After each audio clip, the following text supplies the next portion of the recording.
నుంచి పార్టీని బలోపేతం చేసి లక్షల్లో నిధులు సమకూర్చితే కేంద్ర రాష్ట్ర అధినాయకత్వం నిధులను జల్సాలకు ఉపయోగించుకొని తమరి పార్టీ నుంచి అన్యాయంగా బహిష్కరించారని సిపిఎం నాయకులు రామస్వామి సాగర్ ఆరోపించారు.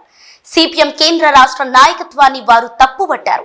వరంగల్ జిల్లా తూర్పు నియోజకవర్గంలోని శ్రీ కన్వెన్షన్ హాల్లో సిపిఎం బహిష్కృత నేతలు మీడియా సమావేశం నిర్వహించారు. ఈ సందర్భంగా మాట్లాడుతూ గడిచిన 30 సంవత్సరాలుగా క్రియాశీల నాయకులుగా పార్టీలో కొనసాగామని, అందరూ పార్టీ మారిన చిత్తశుద్ధితో పనిచేస్తే తమని అవినీతి పరులంటూ బహిష్కరించడం దారుణమని అన్నారు.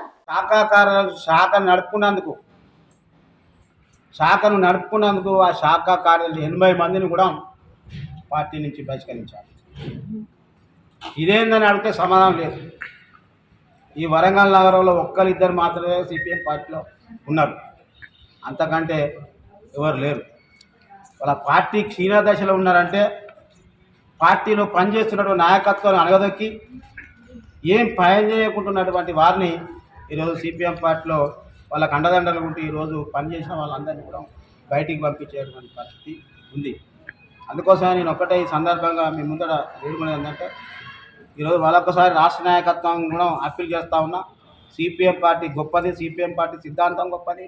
సిపిఎం పార్టీని వెనుక చేయడం కోసం ఇట్లాంటి వాళ్ళు ఈ పార్టీలో ఉన్నారు. కాబట్టి దీనిలో మరొకసారి ఆలోచించాలని ఈ సందర్భంగా మీ అందరికీ వేడుకుంటున్నాను.